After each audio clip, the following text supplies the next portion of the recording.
المسارات كالتالي: المستوى الأول الجيش الملكي المغربي، الصفاقسي التونسي، الاتحاد المنستيري التونسي، طلائع الجيش المصري، شبيبة الثورة الجزائري، الشباب السعودي.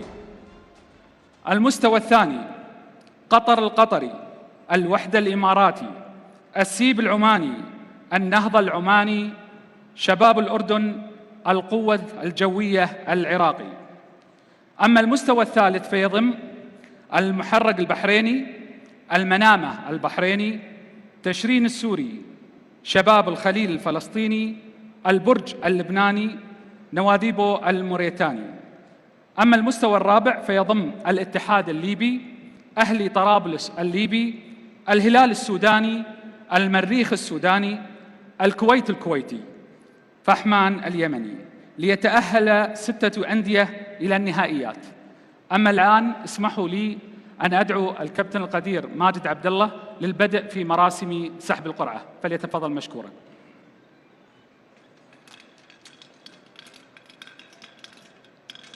طبعا السحب الآن لمواجهات الدور الأول، ومن ثم يأتي بعد ذلك السحب على الأدوار النهائية.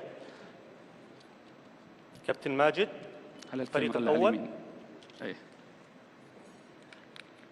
نادي الجيش الملكي المغربي.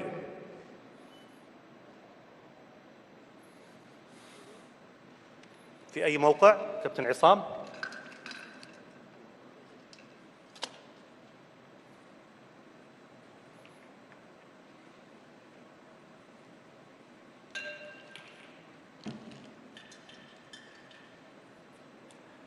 في المكان رقم 1.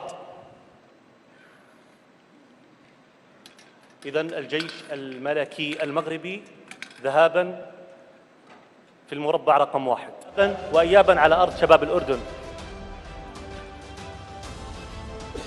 نواديبو الموريتاني في مواجهة شباب الأردن. الفريق الآخر نادي الاتحاد الليبي. نادي الاتحاد الليبي كابتن عصام في المربع رقم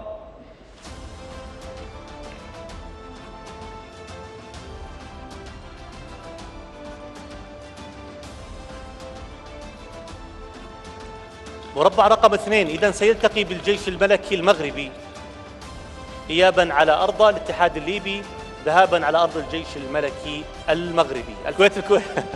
الكويت الكويتي سيلتقي على ذهاباً على أرضه وإياباً على أرض شبيبة الثورة الجزائري.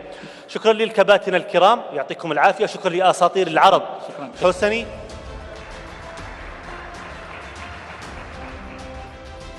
كابتن القدير خالد بدرة،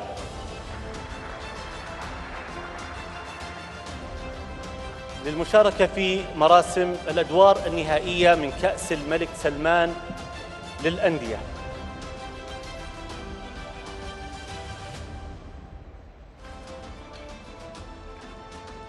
الفريق الآخر المجموعة الثانية والمجموعة الثالثة والمجموعة الرابعة، المجموعات النهائية.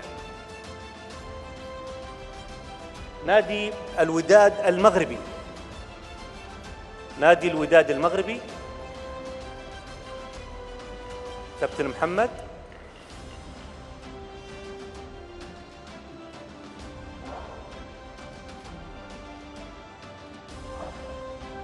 في المجموعة الثانية في المربع الثاني. المجموعة الثانية المربع الثاني الوداد المغربي، المربع الثاني المجموعة الثالثة المربع الأول الزمالك المصري. الفريق الآخر كابتن خالد بدرة.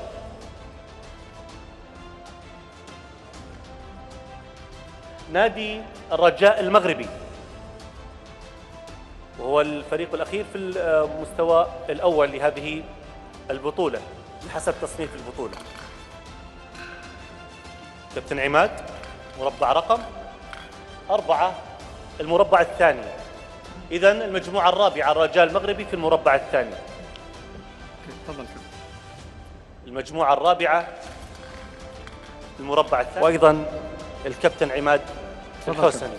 تفضل. خلاص. يعطيكم العافية جميعا. شكرا للأستاذ عبد الله. شكرا للأستاذ مبارك أيضا الأمين العام المساعد. الآن اكتمل الجدول بعد إنهاء مراسم القرعة لكل المجموعات، الجولة الأولى والجولة الثانية والجولة الثالثة، إضافة للأدوار الإقصائية، الدور ربع النهائي والدور النصف النهائي.